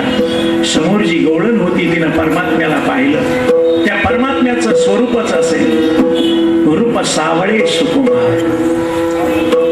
किती सुंदर होता देव. अरे भक्ती करणाऱ्याला त्याच्याबद्दल प्रेम वाटल नवल नाही, वैऱ्याला सुद्धा त्याची माया येत होती. पुतना 6 दिवसाचा कृष्ण होता आणि पुतनेनं त्याला मारण्याचं ठरवलं आणि अतिशय नटून आली. साखे चरेत कदोप्यत्य पूतनानंद गोकुलम योषित्वा मायात्मानं प्राविशत कामचारिणी. ती किती सुंदर झाली. तामकेशबंद व्यक्त शब्द मल्लिका सुवाससं कंपित कर्णभूषणम. तिनं रूप बदललं. होती राक्षसीन पण मायावी रूप. योषिता सुंदर स्त्रीचं रूप घेतलं. तामकेशबंद व्यक्त. आता ही तर सांगायला अवघडच आहे आजकालच्या जमान्यात, कारण बायाच केस कापायल्या. ते केस मोकळं सोडणं हे राक्षसी वृत्तीचं लक्षण आहे. म्हणून केसाची वेणी घातली आणि सुवाससम तिला गजरा. गजरा सुगंधितपणा करतात आणि गजरा हे सौभाग्याच्या लक्षणामध्ये लक्षण एक महत्वाचं. आणि दागिने कंपित कर्णभूषण. कानामध्ये झुमके घातले. गाणं नाही, झुमका गिरारी. आणि काय असेल त्या असो महाराज, ज्या बाईच्या कानात झुमके येत ना, ती चालताना असो की बसताना असो, भजन करताना मुंडकं जास्त हलवी. ती चालायचं जरी असलं तरी. आता बसून टाळी वाजवायची म्हणल्यावर मुंडक्याचं काही काम आहे का? पण लोक म्हणतील असं का महाराज, ते 30,000 रुपये तोळ्याचं कसं गप्प बसलो. माझ्या शंका, माझ्या हातात अंगठ्या नव्हत्या त्यावेळेस इतक्या हात हलत नव्हती. आता कसं गप्प बसून होते. पायापासून नटली तर काय सांगा महाराज. पायामध्ये सोन्याचे जोडवे, सोन्याचेच महाराज मासोळ्या, सोन्याच्याच बेंडकोळ्या, सोन्याच्याच करंगोळ्या. करंगोळीच्या बाजूला बोट नसते. पैंजण, चाळ, पोगर, छड्या, तोडे, कंबरपट्टा, कंबरपट्ट्याच्या साखळ्या, कंबरपट्ट्याची घुंगर, हातात अंगठी, गोट, पाटल्या, बिलवर, छंद, बांगडी, बाजूबंद, तोळबंद्या, वाक्या, गळ्यात गळसरी, वज्रटीक, बोरमाळ, एकदानी चप्पलहार, सँडल हार, बूट हार, खेटल हार, स्लीपर हार, तन्मणी, लफा, मोहनमाळ, कंठी, एकावळी, पदक, 7 पीस, पुतळ्याची माल, कोल्हापुरी साज, नेकलेस, त्याच्यानंतर गोप वगैरे आणले, सगळे वेगवेगळे पेंडॉल आणले. त्याच्यानंतर महाराज कानातलं झुमके, कुडकं, मिडकं, हेडकं, नाकात नथ, नथीची मुलगी नथनी, नथनीचा भाऊ मैदोबा, मैदोबाची बहीण चांदणी, चांदणीची बहीण मोरणी, मोरणीची बहीण चमकी, चमकीचा भाऊ गुंड. आणि त्याच्यानंतर बिंदीशी सपोल. आणि कशी दिसत होती? नामा मने आली नंदाची आदरा, स्वरूप सुंदरा देवांगण, देवाकडे सारखी. आणि तिनं कृष्णाला जवळ घेतलं. गेली होती कशा करता? जीवांशी मारण्याकरता. पण ते रूप सावळे सुकुमार. सजनी अजी देखो नंदची कोला. आणि त्याला बघितलं आणि पाजवायला सुरू करत असताना त्याला इतकं पोटशी धरलं महाराज मारणे. गाढंतराभ्याम प्रतीड्यमान. आणि असं आवडून धरलं. कृष्ण म्हणला, तू मला मारित नाहीस तर मी तुला मारतो. कारण जीवो जीवस्य जीवनम. आपला जीव वाचविण्याकरता दुसऱ्याचा जीव मारलं तर काय हरकत नाही. म्हणून सोशियली पुतना, तिला सुद्धा मारावंसं वाटलं नाही. त्याचं सगुण स्वरूप बघितलं. इतका सुंदर परमात्मा. आणि तो बघितल्यावर सगुण मेघ श्याम लावण्य सुंदर नामया दाता केशर. असा तो बघितला गवळण. तशीच उभी राहिली. भगवान आले गेले जिकडं तिकडं. त्या गवळणीला नाम समाधी लागली. आणि अशी समाधी लागल्याबरोबर दिवस मावळता बाजार ओसरल्यानंतर तुकाराम महाराज आले. काही लोक म्हणतील तुकाराम महाराज वापर 10ही अवतारीन तुका होता. बरोबर तुकोबाराय होते, पण वेगळ्या रूपाने होते. त्या गवळणीला सावध केलं आणि सावध केल्याबरोबर तिला विचारलं, तू बाजाराकरता आल्यावर इथं नुसती उभी राहिलीस, डोक्यावरचे माठ जशाला तसे, दूध विकलं नाही, दही विकलं नाही, लोणी विकलं नाही, आणि तशीच उभी राहिलीस. बाजार भरला आणि तुझ्या इर्ती करता थांबला नाही. बाजार ओसरला, इथंच कशी उभी राहिलीस? त्यावेळेस ती गवळण म्हणते, माझ्या शरीराची इंद्रियाची हालचाल करणारा जो मुकदम होता कारभारी, तो परमात्म दर्शनानं माझं चित्त मोहन हरिने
स्पीकर बंद असते का तमाशामध्ये? इथं माझा फक्त रामभाऊचा चालू आहे, बाकी हे दोन बंदच करून टाकलेले, त्यांचा आवाजच नाही. हा म्हणूनच म्हणले तू काळवाराम महाराज ये ती माईके दुःखाची थोडा आवाज सोडी जा बाबा. योगा योगानं हरीने माझे हरिले चित्त भार वित्त विसरले. मला घेण्या देण्याचा व्यवहार करण्याकरता जे माझा भार डोक्यावर दैदूत ओघळतं ते विसरून गेले आणि मला हे विकून घरच्या संसाराकरता काम काय सांगितलं होतं बाजार करायला ते विसरून गेले. म्हणले आता विसरलेस कोणामुळं? हरीने माझी. हरीमुळं विसरले. बरं, हरीमुळं विसरलेस का? कारण विसर आपुल्याचा विसर बोळा गोविंद काळा कौतुके. विसर माणसाला विनाकारण, गाढ झोपेमध्ये माणसाला विसर पडतो. पायाजवळ नाग आहे का उशाजवळ नटी बसली काही माहित नाही. हा गाढ झोप लागली ना, निद्रिताची आणि अंगेशी साप कैशी उर्वशी. झोपीतलं काही खरं नाही, विसर पडतो. चला, मनुष्य विसरण्याकरता धुंद झालेला मनुष्य सुद्धा विसरतो दारूच्या नादामध्ये. एक मनुष्य खूप दारू प्याला, काही सुधरण त्याला. झिमझिम पाऊस चालू, विजा कडकड कडायल्यात आणि हा रस्त्यानं ओरडत नाही आला. आता लाईट गेलेली, घर कसं सापडल आपल्याला तो सुधरत नाही. उशीर तर झालाय, बायको घरी वाट बघत असेल, आता कुठं घर आहे. त्याच्यात महाराज त्याचं ओरडणं त्याचं ते झुलणं बघून कुत्रे लागले माग. अरे हे कुत्र्याला चोर आल्यावर गप्प बसते तर गावचे माणसं ओळखू येईल का ह्याची तर दाखवितो म्हणून सडकाच्या कडेला ते किलोमीटर लिहिलेला दगड पुरलेला असते ना, ती उचलू लागली. आता ते गाडलेला दगड कसा निघाल बरं? ते काही दगड उचलून कमाला येतल्या सरकारची लोकांची. दगड बांधून ठेवले तर कुत्रे मोकळे ठेवले. आणि माणसा काही वागाव कसं सांगा. आमची फजिती तुम्हाला बघा वाटायली आणि कॅमेऱ्याने फोटो काढते. वीज कडकडली ना, वीज कडकली की ते फोटो काढल्यासारखं वाटायचं. आता हे असं काय झालं? विसरलं. महाराज, एक माणसानं ज्याचं दारूचं गुत्त होतं, परमिट रूम बिअर बार होता ना, त्याला फोन केला रात्रीच्या 2:30 वाजता. हॅलो, मला का मला ते म्हणले हो, कोण बोलतंय? तुमचं बिअर बार दुकान कधी कधी उघडणार आहे सांगा ना. सकाळी पुन्हा ठेवून दिलं. पुन्हा 3:15 फोन आला. हॅलो मालक, दुकान कधी उघडणार आहे? ते मला काय रात्र तरी जाऊ द्या ना, इतके फुल पेलेले आहे तुम्हाला बोलायला सुधरणं. पुन्हा दुकान सकाळी उघडणार आहे. पुन्हा ठेवून दिलं. पुन्हा 4ला फोन. अरे काय किरकिर लावली म्हणला. सकाळी उघडणार आहे म्हणून सांगितलं. अरे किरकिर वाजला सांगा ना, तुला एवढी प्यायची गडबड झाली. नाही म्हणला, मी टेबलाच्या खाली पडलो होतो, तुम्ही सगळे दुकान बंद करून द्या. मी दुकानाच्या मध्ये सापडलो, उघडल्यावर तरी बाहेर जाऊ द्या. मग आता हे विसरलं, घरी जायचं तर तिथं पडून राहायचं. लाईट गेलेली, एकाचा नंबर होता, ते वसाहत आता सगळीकडे कॉलेजने निघाले. त्यानं दरवाजाला वाजवायचा. लाईट गेलेली असल्यामुळे बेल काय वाजायची नाही. दरवाजा वाजवला की घरून बाईने विचारलं कोण आहे? कमाल आहे म्हणला. मी दरवाजान फ्रेंड, तू घरात बसलीस, उडगी बाहेर ये. ती म्हणली नवऱ्याला बघाव कोण. नवऱ्यानंच हात मारले. कोण आहे बाबा? हे किती नंबर आहे? म्हणला P25. मला F पाहिजे. मग पाठीमागच्या लाईनीला जा. ते गेलं पाठीमाग. 2-3 घरं बघितल्यावर त्याला इतकं वैताग झालं आणि एके ठिकाणी दरवाजा जोरात वाजवला. नवऱ्याची काळजी नाही, घरात बसली, मी वनवासासारखा फिरायलो, एवढा पगार काम करून आणून देतो. अरे त्या बाईचाही नवरा पियत होता. ती म्हणली घरचं झालं थोडं निवायन झालं, पहिलं पिऊन येतोय माझा नवरा, आता हे बिन पेणार तर दुसरं कोणीतरी आलं तर हे बी पेणार. तिनं काहीच बोलली नाही. दरवाजा उघडणं एक मुस्कडा खाणं. कडे कोण वाजविल्याबरोबर म्हणला सॉरी सिस्टर, ताई साहेब माफ करा. ती म्हणली एका ठेक्यातच माफ करा कसं काय? आता कसं काय ओळखलं? नाही माझी बायको मारती पण चप्पल न हातानं मारलं म्हणजे माझी बायको नाही. आता हे विसरलं. पुढे ऐका. मनुष्य स्मृतिभ्रंश झाल्यावर, ऐका, स्मृतिभ्रंश झाल्यावर विसरतो. स्मृतीला उजाळा देणारा मज्जातंतू नावाचा एक तंतू असतो. तो मेंदूला जोडणार असतो, म्हणून सगळे विचार त्या मज्जातंतूतून, बुद्धी ज्याला म्हणतो आपण, त्याच्यावर ताण पडला की विसरतो मनुष्य, पागल होतो. चला पुढे. मतिमंद ज्याला म्हणतो, ज्याच्या मेंदूची वाढ झाली, असे 6 जण विसरतात बर का. त्याच्या ब्रह्मवेत्ता सुद्धा विसरून जातो. असो ऐसा कोठे आठवच नाही. त्याला वेळेचं भान नसतं. न कळे दिवस की रात्री अखंड लागली ज्योती. त्याला कशाच भान नसतं, म्हणून तो विसरला. देहभाव विसरून जातो. तसं तू विसरून गेलीस, पण आता तुला इथंच उभारायचं का घरी जायचंय? तिनं सांगितलं घरी जायचंय, पण मला काळजी पडली, मी कशी काय घरी जाऊ? का तर मी बाजारात उभे राहिलेलं पुष्कळ गावच्या लोकांना बघितलं असेल आणि त्यांनी घरात सांगितले असेल. मग घरचे माणसं, गावातले माणसं मला काय काय बोलत असतील, म्हणून माझ्या लौकिकाच्या दृष्टीनं मी आता घरी कशी जाऊ? आता कशी जाऊ?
संचित नावाचं लोणी विकण्याकरता आलो आम्ही, आणि ते न विकता जर आम्ही वापस जायला आम्हाला तोड नाही, कारण कर्म शिल्लक राहिलं की वापस जाऊ शकत नाही. आता कैसी जाऊ घरा? नोहे बरा लौकिक.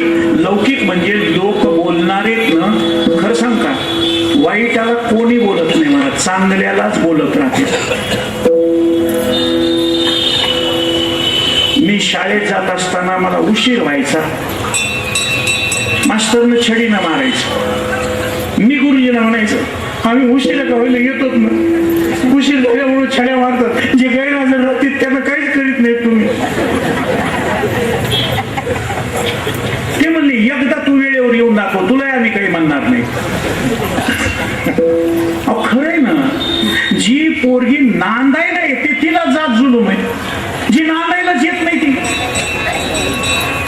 आई आपल्या मुलीला समजावून सांगू लागली, बेटा आता तुझं लग्न झालं की मायबाप म्हणजे सासू सासरे समजायचे, नवरा म्हणजे देव समजायचा, दीर भाया भाऊ समजायचे, ननंद जावायत ना बहिणीसारख्या वाजवायच्या, शेजारच्या माणसाला मच बोलायचं नाही, सगळ्याच्या अगोदर उठायचं, वेळेवर झोपायचं, आपलं आपलं व्यवस्थित राहायचं, मचकनमध्ये बोलायचं नाही, खायला वच खायचं नाही, पच तुकायचं नाही. हा असं सगळं समजावून सांगू लागली. ती पोरगी टिवल्या बावल्या इकडे तिकडे बघू लागली. ती म्हणली तुझी आई आहे, माझ्या लेकराची काळजी म्हणून मी तुला जीव तोडून सांगायले आणि तू ऐकच नस. ती म्हणली आई हे सगळं कधी करायचंय? नांदायला गेल्यावर. मग नांदायलाच जायचं नाही. मग नांदायलाच जायचं नाही तर मग सांगणार कोणाला? हा म्हणूनच पंचायत आहे महाराज. मग गुरुजीला म्हणायचं मी तुम्ही उशीर आहे माझ्या प्रार्थना नसलं, पहिल्या हजेरीला नसलो की छड्या मारता आणि इतका हात दुखत आहे. ते म्हणजे आम्हाला मारायची लाज वाटते, तुला मार खायची लाज वाटत नाही. म्हणून मग मारणं सोडून द्या. ते म्हणजे एकदा वेळेवर ये. महाराज मी विचार केला, एकदा वेळेवर जाणं होत नसते का? झोपल्यावर उठणं होत नाही, पण झोपायचंच नाही. मग महाराज रात्रभर जागा राहिलो. पहाटे 4 वाजता तर उठलो, आंघोळ केली 4 वाजता आणि मग डोळ्यावर झोप. लगेच 5 ला तर महाराज खाकी हाफ पॅन्ट आणि हाफ शर्ट इन शर्ट केलं, दप्तर घेतलं, भांगपट्टी केली की निघालो. 5:15 ला तर शाळेच्या दारात. इतकी घमेंड वाटली आज कोणी नाही, सगळ्याच्या अगोदर मी, सगळ्याच्या अगोदर मी. 6:30 वाजले, 6:45 वाजले, शाळा काही उघडच नाही. बाबूराव नावाचं नौकर जाऊ लागला चप्रश. म्हणून बाबूराव शाळा उघडायची नाही का? ते म्हणा केशव कळतंय का आज रविवार आहे?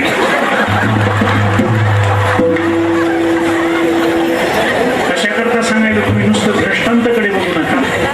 फक्त मानव जन्मामध्येच आपल्याला आठवण ठेवायची आणि जनावरांना विसरलं तर चालत, पण जनावर विसरत नाहीत महाराज. म्हणून गायी राखत असताना परमात्मा ज्या गायीचं वासरू असेल ते वासरू सोडल्याबरोबर आपल्या आपल्या गायीच्या काशेत जाऊन दूध पित होतो. आपण गायीचे वासरे म्हशीच्या वासरासारखं नाही. महाराज म्हशीचं वासरू एक रट्टा मारणं इकडे गेले ते अजून आलं नाही. ते म्हैस ओरडून विकून टाकली मी, ते कुणीकडे गेले वंटरू कोण असतो. पण गायीचं तसं नाही, डोळे बांधले तरी बरोबर आपल्या आईच्या काशेत येतं. तसं आपल्याला आपल्या घरी जायचंय. कोणतं घर आहे आपलं? निरंजनी आम्ही बांधलेले घर, परे होणे परते घर, ते राहून निरंतर. ज्ञानदेवा घरची दानंदी आणि ते जसे त्या घरात, पण लौकिक चांगला राहत नाही. असा हा लौकिक कदा राखविना पतित पावना देव राहिला. बहु बोलू जाता म्हणती वाचा, न बोलता सगळं म्हणती गर्विष्ठ. जास्त बोलू लागलं तर काय माणसं म्हणते समोर बोललं काय म्हणत नाही, माघारी म्हणते. तोंड जर खापरत असतं तर फुटून गेलं असतं. वचवच करते.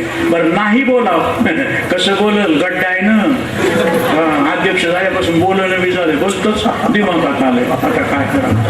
बरं दागदागिने कपडे ते छान करायला गेलं ना, बस ऊपर से झटपट अंदर से बटपट. तर साधं राहायला दाखवलं, साधं राहायचं म्हणलं, कोणाला गटुडे ठेवायला मेल्यावर बोंबलायला आहे का कोणी? आता काय करत? चांगलं राहू देत नाही, वाईट राहू देत नाही. बर येता जाता मान ठेवा म्हणून ऐका रामभाऊ या जेवायला वाडा.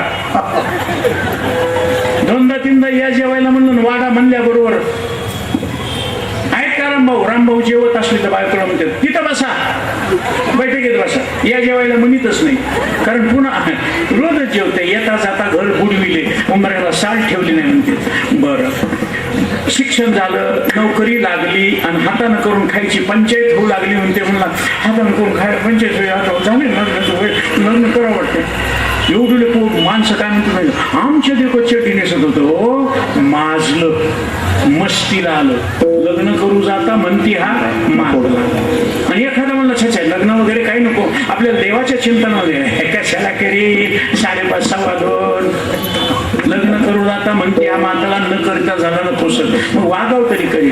ज्ञानोबारायनं तुकोबारायनं संतांना फार सुंदर सांगितलंय, त्यजोनिया जन भक्ती करा. तुका म्हणे आता ऐका वचन आणि त्यजोनिया जन भक्ती करा. लोकांचा विचार न करता भक्ती करा. हो बाबा, लोकांचा विचार नाही केला पण घरच्याचा विचार करायला लागेल ना. पारखी अशी संगता गोष्टी घरची कुठे खाती. पारखी म्हणजे परमात्म्याबरोबर मी बोलत असताना इंद्रियाला विषय न मिळाल्यामुळं ते नाराज झाले असतील ना. तुकोबाराय म्हणले दोन्हीचा विचार कर. विषय भोगत असताना, संसार करत असताना, परमात्मा चिंतन करून देवाचं दर्शन घेत असताना तुला फायदा कुठून झाला. ते म्हणजे भगवत दर्शनानं फायदा झाला, मग बाकीचा विचार करू नको. तुका म्हणे निवांत राही, पाहिले पाही परतोनी, लौकिकाचा विचार करू नको. जे पाहण्यामुळं तुला पाहायला आनंद वाटला म्हणून भगवंतानं अर्जुनाला सांगितले, पश्यने पार्थ रूपानी शतशोक सहस्रशा नाना विधान. जे दर्शन घेतल्यावर तुला जीवनाचं अंतिम ध्येय प्राप्त होतं, कल्याण होतं, समाधान मिळतं, तेच पहा. आता ते पाहण्याकरता एकदा कृष्णाच्या खोड्या पाहायच्या. फक्त 5 मिनिटांमध्ये सेवा समाप्त होणार आहे. एकदा संप्रदाय पद्धतीनं चिंतन विठोबा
कृष्ण सांगितले, कृष्णा तुला रे ताकीद करते घरी कुणाच्या जाऊ नको. आणि घरीच धिंगाणा करायला सुरुवात केला. डेरिया दोन्ही खादलेली गोडी पाहे दोघवळणी हाती लागे, हाती धरुणी काढला पाहिजे. आणि मग राग आला, सांगितलं उद्या तू इथं राहायचं नाही, उद्या जाईल मी राहणार सगळे घेऊन गोदना मोठी साऱ्याचा मुकुट नाना प्रकारच्या शिंगाने वेटातली सगळं घेऊन भगवान बासरी वाजवीत पुढे निघाला. आणि कृष्णाच्या पागा सगळ्या गायी निघाल्या. म्हणून उत्तर प्रदेशामध्ये गायी राखणाऱ्याला गोपाळ किंवा गोवळा म्हणतात. आपल्याकडे गायी राखणाऱ्याला काय म्हणतात बाबा? गो राखी.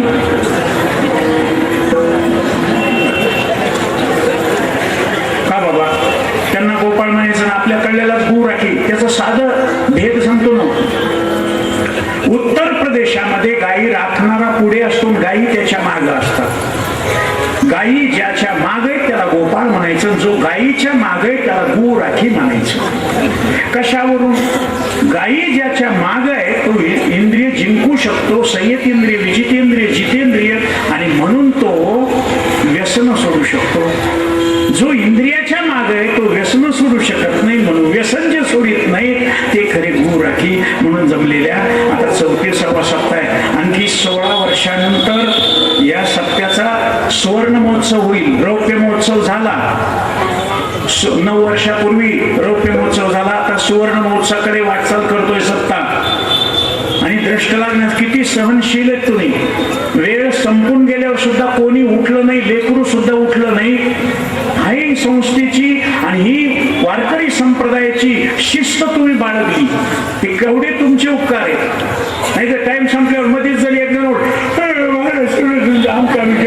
तुमचे तुम्ही सांगा असं जर म्हणले असते तर. कारण बैठकीतच सांगितलं होतं सचिकलं बाबांनी सांगितलं होतं 12:30च्या पुढे अजिबात जाऊ नका, माणसं उपाशी सकाळपासून. चिट पाखरू नाही कोणाच्या पोटात, म्हणजे बोलण्याची पद्धत. नाही तर पाखरं खातात का म्हणते. म्हणून तरी पण अर्धा तास उशीर झाल्यावर सुद्धा कोणी उठलं नाही. आणि अगोदरच का अहवाल वाचण्याची सूचना अगोदरच का, त्याचं कारण आहे कितीही समजावून सांगितलं तर एकदा जे विठ्ठल म्हणलं की पुन्हा काही कोणी थांबत नाही. आणि त्याच्यामुळं ही सूचना आमच्या राधाबाईनं, अरे काय बाबांना सुद्धा राधेचं चरित्र आवडतं. राधाबाईनंच या कामाला सत्कार्याला तुका म्हणे सत्य कर्मा व्हावे सहाय्य, कष्ट करून 11,000 रुपयाची देणगी दिली. भगवंत त्यांची मनोकामना पूर्ण करो. तुम्हाला काय द्यायचं असलं, जास्त मोठी रक्कम असेल तर बाबाकडे द्या, छोटी छोटी रक्कम असेल तर माझ्याकडे द्या. बाबाकडे रक्कम देतील त्याची पावती मिळेल, माझ्याकडे रक्कम देईल ती तशाला तशीच राहील. माझ्याकडे त्याची पावती मिळणार नाही, कारण उखळातून पावती नसते. त्याच्यामुळं झालेली सेवा भगवंताच्या चरणी समर्पण करण्याच्या अगोदर भगवान पुढे निघाला, मागं गाई वासर निघाले. वृंदावन, कुंजवन, मधुवन, ताडवन, अंबिकावन या 5 वनामध्ये जायचे. कदंब नावाच्या झाडाखाली पेंद्या, सुदाम्या, वडज्या, वाकुड्या सगळ्याला गाई वळून आणायला सांगितल्या. भगवंतावर जबाबदारी आली. भगवंताला वासरी वाजवली, सगळ्या गायी शांत बसल्या. खेळ मांडीला वाळवंटी गाई नाचती वैशी. खेळून खेळून गोपाळ थकले, खांदी भार पोटी भोगून काय खेळायचे सुख. प्रत्येकाच्या खांद्यावर भार आहे. मरण्याच्या अगोदर भार उतरल्याशिवाय मरायला परवानगी नाही. ग्रंथी भेद, संशयछेद, मृत्यूबंधन, शोकतरण, आनंदा वाप्ती आणि समाधान या 6 गोष्टी मिळवल्याशिवाय मरायला परवानगी नाही तुम्हाला. या 6 गोष्टी खांद्यावरचा भार आणि पोटाला ब्रह्मानंदाची भूक लागली. आणि एकच कृष्ण परमात्मा असा आहे जो आजी देतो पोटभरी. राम म्हणू शकत नाही म्हणून कृष्णानं सांगितले आजी देतो. मग अवघ्या सोडीला सगळ्याच्या शिदुऱ्या एकत्र केल्या, भगवंताची शिदुरी एकत्र केली. आणि ती कशी वाटली त्याचं वर्णन शुकदेवजी राजा परीक्षितीला श्रीमद भागवत महापुराणाच्या दशमस्कंदांतर्गत वर्णन करून सांगतात. बिभ्रदवेनुं जठरपटयो शंखमित्रे च कक्षे वामे बाणो मशरणकवलं तत्फलाण्डिंगुलीषु तिष्ठन्मध्ये स्वपरिसुरदो हासयन् नर्मभिस्वैः स्वर्गे लोकानि विशति बुभुजे यज्ञभूपालकीली ज्ञानेश्वर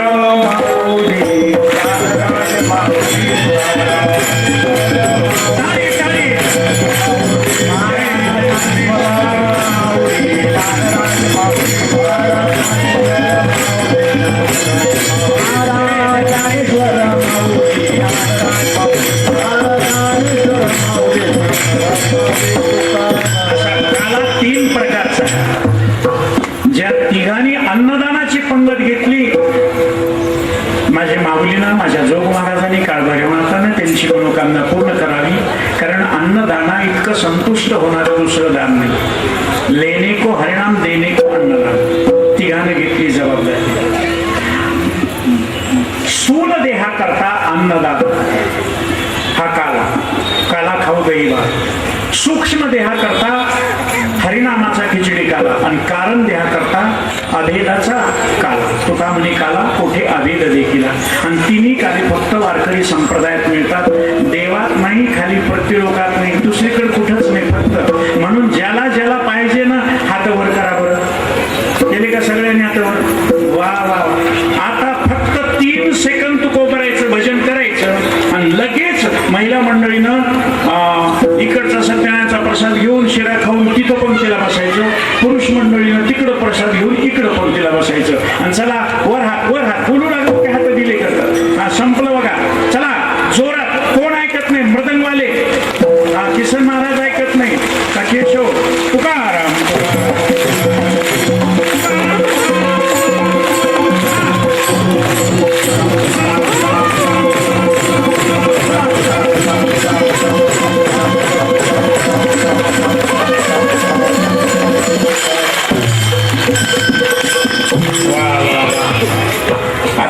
तुम्हाला खरंच भूक लागली. कारण मृदंग वाजवण्याच्या अगोदर टाळ्या सुरू केल्या. कारण सगळं जेवायला वाढलं, मध्ये जर कोणी स्पीकर घेऊन हरे राम करू लागलं की त्याचं नरड दाबा वाटतं. कुंडली म्हणू द्या ना, खाऊ द्या ना 2 घास लगेच. मध्ये मी दसकस हसाट्या उभा राहिलो आणि मी बाजूला सरकल्याशिवाय तुम्हाला पंगत बसता येणार नाही. एकच वाक्य, माझी सेवा समाप्त. शेवटचं वाक्य नेहमीच्या पद्धतीप्रमाणे, जितनी मेहरबानियां आपने की, जितनी मेहरबानियां आपने की उतनी मेरी औकात नहीं. ये तो कृपा है ज्ञानेश्वर महाराज की, वरना मुझमें तो ऐसी कोई बात नहीं. विठ्ठल जय जय.